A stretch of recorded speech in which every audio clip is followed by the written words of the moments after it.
thatmovieguyUK. As we all know, on this channel, we do like to discuss films that don't always get discussed on YouTube by film YouTubers. And today, on the 3rd of December, is the movie release of Jean-Luc Godard's The Image Book, le livre d'images. And also, it is Jean-Luc's birthday today, so joyeux anniversaire, Jean-Luc, and I hope you make more movies. With him in the last 10-15 years, we've had a lot more video essays from him. His last film, Goodbye to Language, mixed reviews. Personally, I thought it was very interesting. I don't think I would ever go back to watching it, but knowing that Godard is still making films at his age is phenomenal. And he took this film to Cannes Film Festival, where he won a special Palme d'Or. I will warn you, this is not going to be a very long review. It's going to be very small. It's going to be very compact because, well, we'll find out now. The Image Book is comprised by 5 separate chapters, one for every finger on your hand, just like the poster. And Godard uses sound and images and video to portray his inner thoughts about the world. Godard, from the get-go of this film, shows you that this is not his usual. This is meticulously edited, this is beautifully captured. We go from scenes from old films and we weave them into the future. We see how our past and our present meet and how history always kind of repeats itself. Godard uses his words as the narrator of the film as a very fine poem, or it has been described even as haikus within the film. And this is what makes it a very thought-provoking concept. Godard is really showing that us as humans don't always make the same decisions, but eventually we end up making the same decisions as our predecessors and as our ancestors did.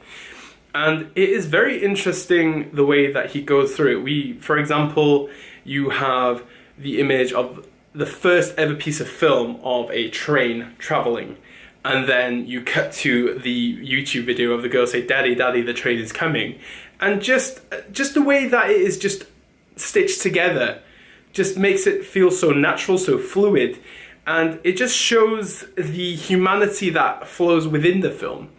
I don't think Godard makes a impactful political message in this film at all.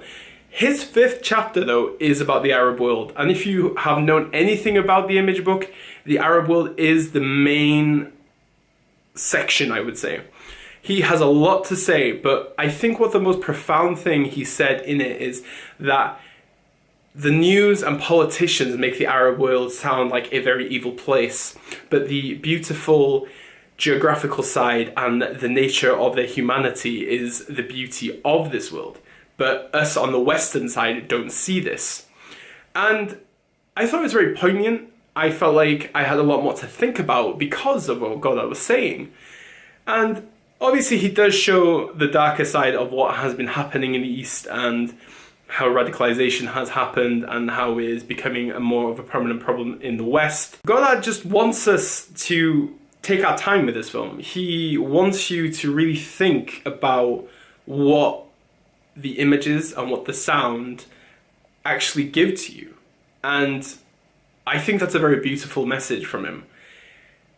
Everybody will have a different interpretation of this film, and I don't really want to necessarily share what I believe, because I feel like sometimes with reviews, videos, essays, everything like that, people will just spoon feed from what one person will say and the next person will say it. So I would open this to interpretation, and I do hope that you guys give this a go. Like I said, it is available on Mubi as of now, so please go see it. Help Mubi, give them money, just subscribe and go watch it. There's so much other good stuff on Mubi as well. I'm not getting paid by Mubi, I just love Mubi. Please go see The Image Book if you can, and I do hope I will see this on the big screen one day, because I've heard the big screen experience is insane. My next review will be The Old Man and the Gun, which I am excited to share with you guys. And obviously, as we say on this channel, Diolch, danke, obrigado, merci beaucoup, arigato, dankeschön, bitteschön, all the shuns. And obviously, never change.